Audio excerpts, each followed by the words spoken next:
Muita paz, muita luz. Sejam bem-vindos ao nosso canal.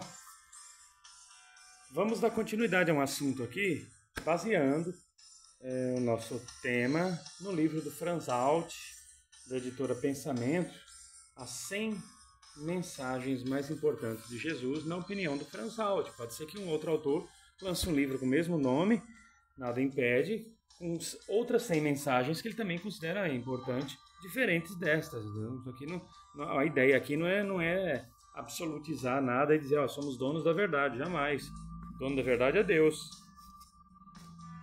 Nós adotamos aqui algo que a gente acreditamos, aquele que a gente acredita é a nossa verdade, mas a nossa verdade é relativa. E no capítulo 15 desse livro, já página 75, que eu não estou ganhando nenhum centavo para fazer divulgação desse livro, é que realmente ele vale cada centavo e tem um peso filosófico, antropológico, teológico, teosófico também, histórico, muito grande. É um livro muito crítico, muito bom mesmo. Principalmente para você que não tem religião, não quer ter, mas quer estudar um pouco pelo menos sobre Jesus. Vamos lá? Dos velhos para os novos tempos, capítulo 15, traduzido do aramaico.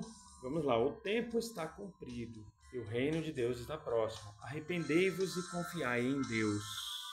Confiar em Deus parece só um clichê, né? Ou só um jargão teológico, mas não é não. O que gera maior dignidade nossa perante Deus é o ato de confiar.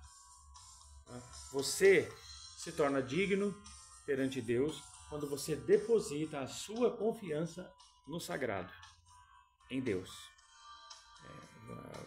Mas eu faço caridade, eu tiro a roupa do corpo, fico de tanguinha pelo meu próximo. Assim, eu dou tudo que eu tenho, o que eu tiver na boca eu tiro e dou para o meu próximo, o que eu tiver no bolso eu dou para o meu próximo. Se eu puder, eu dependo da minha casa, eu dou tudo para o meu próximo. Tem gente que tem essa postura, né? Se você não confiar em Deus, ainda assim você não adquiriu o ápice da dignidade de Deus. Então se eu não fizer nenhuma dessas caridades, mas confiar em Deus, eu sou digno perante Deus. Todo mundo já é digno perante Deus. Porém, teologicamente falando, a dignidade é o passaporte, a confiança é o passaporte mais seguro para se alcançar a dignidade perante Deus. Não é que é o único fator, o único caminho. A gente aqui, como eu acabei de dizer no começo do vídeo, a gente aqui não é dono da verdade. Mas a confiança é um dos fatores principais. Né? Se não o mais top assim, né, na escala das posturas perante Deus. Vamos lá. O período anterior à era cristã foi de espera por um reino de Deus material e terreno. Para Jesus, tratava-se de uma espera errônea. Porque para Jesus, o reino de Deus ele é etérico, ele é totalmente imaterial. Para os judeus, ele teria significado de uma libertação do jugo romano. Libertação essa que acabaria com suas carências políticas e sociais. Ou seja, os judeus eles acreditavam num Cristo que fosse revolucionário do ponto de vista sociopolítico, econômico e talvez até militar. No entanto, com seu reino de Deus, Jesus refere-se à libertação da heteronomia de todos os homens. Arrependei-vos significa que volte atrás, quanto recomeçai. O reino de Deus está próximo, significa refletir, sois filhos de Deus, filhos da liberdade. Deus está muito próximo de vós. É vosso verdadeiro Pai, Deus é vosso tesouro. Esse é o nosso tempo, assim começa a verdadeira salvação.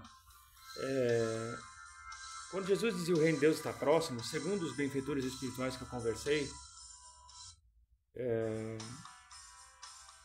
eles disseram para mim que essa frase de Jesus, quando ele dizia o reino de Deus está próximo, era o próximo no sentido de estar dentro de nós. Porque, como eu falei num outro vídeo, nós temos dentro de nós diversas camadas intradimensionais que nos conectam a diversas dimensões do universo. Dimensões estas que representam o verdadeiro reino de Deus, que tem sim como a gente exteriorizá-lo e transformar o ambiente. Porém, o mais importante não é transformar o ambiente ao nosso redor. O mais importante é transformar a nós Porque se nós queremos amor, nós temos que gerar amor. Se nós queremos riqueza, nós temos que gerar riqueza. Se nós queremos paz, nós temos que gerar paz. Como dizia Mahatma Gandhi, seja a diferença que você quer no mundo. Se nós conseguirmos ser a diferença que nós queremos no mundo, nós podemos não mudar o mundo, mas nós mudamos a nós. E a nossa energia contagia as outras pessoas, evocando nelas o espírito daquela mudança. Se elas assim se permitirem. Se não permitir, como dizia Jesus aos discípulos, sacuda a sandália de vossos pés e segue. Ou seja, releva, perdoa, deixa, esquece, segue o seu caminho. Segue o seu caminho. Na página 76, já no final, diz assim, ó, Deus simplesmente deseja que todos os seres humanos amadureçam a partir da experiência do conhecimento para que alcancem o bem-estar e a felicidade. O humanitarismo das pessoas é fundado com o humanitarismo de Deus, ou seja, para você alcançar o bem-estar e a felicidade é importante você ter a experiência do conhecimento. Como é que você se torna conhecedor de uma coisa? Experimentando ou observando atentamente o que o outro está passando exatamente para não ter que passar por aquilo. Há um velho ditado que diz, a diferença entre o sábio e o inteligente é que o inteligente aprende com os próprios erros. O sábio aprende com os erros dos outros. Nem sempre você tem que sentir na pele uma coisa para ter aprendido. Mas seja pelo conhecimento, seja pela inteligência, ou seja pela sabedoria, conhecereis a verdade que só ela vos libertará. E a verdade é uma entidade. A verdade é uma falange. Existe a falange espírito da verdade. Né? Que em nenhum momento quer absolutizar e dizer que são donos da verdade. Falange da verdade, o espírito da verdade. Mas não são donos da verdade. Você pode aceitar aquilo como uma verdade ou não. Se você aceitar, você vai ter o seu galardão, o seu resultado, a sua recompensa. Para alguns não servem porque eles querem um outro modelo, por exemplo, de Jesus. Um Jesus mais, talvez, avivado, um Jesus que berra, um Jesus que grita, um Jesus que dá pulo de 1,5 m de altura quando está pregando. Pode ser, tem gente que quer assim. Outros já querem Jesus mais pacato, mais tranquilo, da voz mais mansa, pastosa, mais tranquilo, né? que mais silencioso. Então isso vai também da personalidade de cada pessoa. Qual Jesus você está esperando? Qual Jesus você quer que volte? Qual Jesus você quer encontrar? Porque o Jesus que as igrejas têm falado que está voltando, esse eu não quero. Eu até aceito que esse Jesus que estão esperando, ao voltar, procure essas pessoas e sejam muito felizes, eles para lá. Mas eu não quero uma caricatura de Jesus. Para mim não serve. Aquele Jesus lá na Palestina que pregava o amor verdadeiro, que tocava as pessoas com suas palavras, com seu olhar, com seu gesto, com a sua energia, eu quero aquele. Eu quero aquele. E posso garantir para vocês, já tive experiências que me colocaram face a face com aquele Jesus. Isso não faz de mim melhor do que ninguém, pelo contrário, faz de mim igual a todo mundo, até aqueles que não sabem que são iguais. Bom, no capítulo 16, o bem vence o mal, diz assim, também do aramaico traduzido, né, para nós. Desde a época de João, faz-se violência ao reino de Deus, mas os que a cometem serão vencidos por ele, com E maiúsculo, ou seja, serão vencidos pelo amor de Deus. Eles terão que abandonar essas práticas, porque chega um momento que a violência, embora ela seja importante para determinadas circunstâncias, inclusive num ato de legítima defesa, onde a pessoa está acuada e não tem para onde correr, a violência pode salvar a vida da pessoa, mas isso não quer dizer que ela tem que ser uma prática constante e aplicada indiscriminadamente. Eu falei de uma situação de legítima defesa. Em nenhum momento estou fazendo apologia. Só quem já teve uma situação de vida e morte, acuado, é que sabe a importância da violência e da agressividade para salvar a sua vida e a vida da sua família. Mas isso não quer dizer que aquela pessoa vá sair a partir dali fazendo apologia à violência ou à prática da violência. Pelo contrário, muitas vezes aquela pessoa abominará ainda mais a violência, embora ela tenha sido um mal necessário dentro de uma determinada circunstância. O reino de Deus, página 78, tá? O reino de Deus existe desde que Jesus cura, ensina e expulsa demônios. Ele próprio estava convencido disso, conforme demonstra no capítulo anterior. No entanto, os homens de Satanás são ainda mais poderosos. Decapitam João Batista e crucificam Jesus. Porém, Jesus tem a firme convicção de que, por fim, o bem e o divino vão vencer, incluindo os reveses, incluindo os azares, os contratempos. É assim que acontece, mesmo que até hoje a maioria dos teólogos cristãos atribua a Jesus o fato de que, infelizmente, ele se teria enganado quando a chegada iminente do reino de Deus. Paciência é uma virtude jesuânica. Em algum momento, a não violência será mais forte do que toda espécie de violência. Os que cometem violência serão vencidos. Veja bem, em algum momento, a não violência será mais forte do que toda espécie de violência. Os que cometem violência serão vencidos. Nós sabemos que assim, a paz é o caminho, a paz é o canal para essa porção divina que há dentro de nós. Como eu já falei, a violência, em algumas circunstâncias, ela pode salvar a sua família, a sua pele, a sua vida ou um patrimônio seu. Porém, ela não deve ser uma constante. Há que se fazer de tudo para não chegar a ponto de usar a violência. O diálogo é a melhor e a mais qualificada forma de negociação. Outra coisa também, se eu não me engano, quando eu estudei, fiz a especialização em psicanálise, a gente se aprofundou mais nos autores que viam um lado mais transpessoal, Jung e outros, Wilhelm Reich. Porém, se não me falha a memória, tem uma frase do Freud que ele dizia: o primeiro homem que, ao invés de jogar uma pedra no seu oponente, xingou um palavrão, fundou a civilização. O que ele quis dizer com isso? Que na medida que você reprime seus impulsos violentos, recalca aquilo para algo menos danoso, você já está iniciando um processo, entre aspas, de paz. Porque entre jogar uma pedra ou dar um tiro em alguém, você joga um palavrão, é feio, porém menos traumático. Então, assim, cabe a nós trabalharmos as nossas emoções e decidirmos como nós vamos reagir diante do que os outros falam e fazem em relação a nós. O primeiro tópico é você sempre colocar na sua mente que o que falam de você, o que falam sobre você ou sobre suas atitudes, ou o que fazem em relação a você, não lhe define. O que vai lhe definir é como você reage. Então tome muito cuidado como você reage a uma série de situações, porque você pode estar caindo em armadilhas e exatamente é isso que essas pessoas muitas vezes querem, colocar você numa cilada emocional para que você, em nome da honra e da defesa, simplesmente parta para uma luta, uma batalha totalmente inglória e desnecessária. Tá? Vamos lá. Existe o demônio, capítulo 17, página 80. Se expulso os demônios pelo dedo de Deus, certamente a vós é chegado o reino de Deus.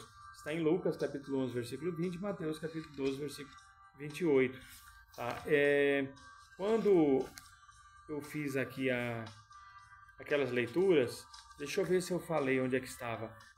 Naquela primeira citação, lá da página 75, o tempo está cumprido, o reino de Deus está próximo, arrependei-vos e confiai em Deus, está em Marcos, capítulo 1, versículo 15, tá? Para quem quiser acompanhar, Mateus, capítulo 4, versículo 17. Mas não se esqueçam que isso aqui veio do aramaico. Se você achar diferente na sua Bíblia, desconfie da tradução dela. Quando nós falamos sobre o bem vence o mal, quando dizia ali, desde a época de João, faz-se violência ao reino de Deus, estamos lá em Mateus capítulo 11, versículo 12, e Lucas capítulo 16, versículo também 16. E aqui existe o demônio, se expulsa os demônios pelo dedo de Deus, certamente a vós é chegado o reino de Deus. Lucas capítulo 11, versículo 20, e Mateus capítulo 12, versículo 28. Isso no aramaico, tá? Se você achar diferença na sua Bíblia, é bom tomar cuidado com essa tradução aí.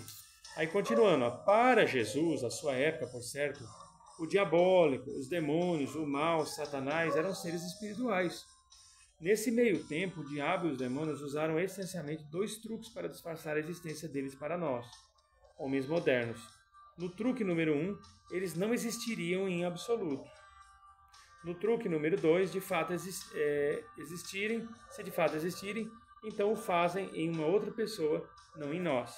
Então veja bem, aqui eles estão falando que, o autor está dizendo, que duas estratégias, vamos levar por esse lado mais esotérico, duas estratégias dos espíritos diabólicos, os espíritos satânicos, que são coisas diferentes, tá? Os satânicos, tudo que leva a uma oposição, a uma estrutura dominante é algo satânico. Satânico quer dizer o opositor, mas nem sempre é um opositor com uma justa causa, tá? Simplesmente é ser do contra.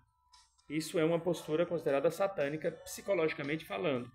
Porém, espiritualmente, acaba se estendendo também, porque todo espírito que joga as pessoas contra tudo, eles estão satanizando a situação. Os diabólicos, eles já seguem uma coisa mais mística, uma coisa mais macabra, inclusive até mais ritualística, podendo até colocar em risco a vida de pessoas. Então, assim, não que o satânico não coloque, mas você vai encontrar uma postura satânica mais na política, mais em alguns debates assim, polêmicos, de temas polêmicos. Já o diabólico já cai mais para o místico. Mas seja como for, o que ele está dizendo aqui é o seguinte: tem espíritos por trás, tanto das posturas satânicas como da postura diabólica. Tem espíritos que vibram nessa frequência. E aí o truque número 1 desses espíritos é dizer, nós não existimos, tá? Não se preocupem conosco, para que possam ficar à vontade sem serem combatidos. Truque número 2, tá, a gente existe, só que a culpa é do outro. Sabe aquelas pessoas que nunca a culpa é delas, a culpa é sempre do outro? Você viu que quem estava errado era aquela pessoa mesmo, não, você está errado, eu não estou errado, é que fulano me levou a cometer esse erro, ou se não fosse fulano de tal que me deu uma opinião errada, eu não tinha tomado essa decisão. Então, o transferidor compulsivo de responsabilidades.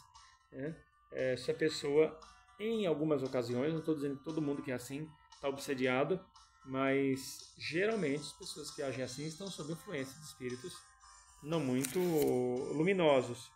Por quê? Porque a ideia é exatamente gerar discórdia. O espírito da discórdia vive disso. E aqui ele fala, ainda na página 80, já no segundo parágrafo, que diz assim: o grande tema de Jesus é o reino de Deus, o contraprojeto do diabólico. Então as forças diabólicas, satânicas, têm em comum o fato de que elas não querem que você acredite que o reino de Deus está próximo ou que esteja dentro de você. Essas forças querem que você acredite, que não acredite em nada relativo a Deus e a compaixão, a misericórdia, a caridade, mas quando eles se dão conta de que tem um grupo de pessoas que não vai ceder à descrença no sagrado, eles apelam para dizer assim: tá, você quer buscar a Deus? Tá longe, hein? Tá longe. Você vai precisar de alguém bem mais ungido que você para fazer a ponte, a conexão, um pontífice entre você e Deus. Isso é uma teoria de espíritos não iluminados. Porque um espírito de luz, ele vai dizer: vós sois deuses. Vós sois deuses.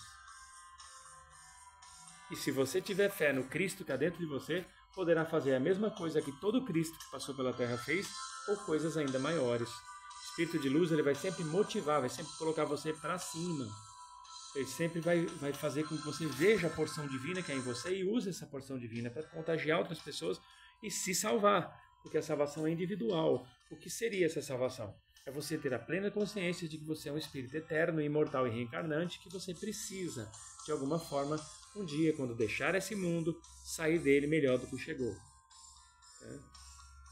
Quando alguma coisa tenta fazer você desistir, muitas vezes de um trabalho voluntário que você faz, desistir, muitas vezes, de dar um bom conselho, de fazer uma oração, de estudar algo que vai te tornar melhor, essas forças, elas não são de Deus. Elas são de qualquer outra coisa, menos de Deus. E elas chegam botando dificuldade. Olha, tá frio. Não vai hoje não que vai chover na volta. Olha, cuidado, hein? Podem te assaltar no caminho. Tá perigoso. São essas coisas que eles vão colocando na sua cabeça para tentar lhe desviar. Se você começar a dar ouvidos a isso aí, só questão de tempo você está sob guante obsessivo, tá? De espíritos que não são muito bons. Bom, é isso que eu tinha para dizer. Eu sou Hernando de Oxóssi Choroquê. Desejo muita paz, muita luz. Que Jesus, Maria e José, na unidade do Espírito Santo, que conceda muita saúde, luz, paz, amor e proteção e jamais lhes falte o axé dos orixás. Então, faça um comentário aí no final do nosso vídeo, deixe o seu like se possível e, por que não, divulgar nosso vídeo a quem você acredita que vá dar o devido valor. Tá bom? Que Deus lhe abençoe, muita paz, muita luz e até a próxima oportunidade, se Deus assim nos permitir.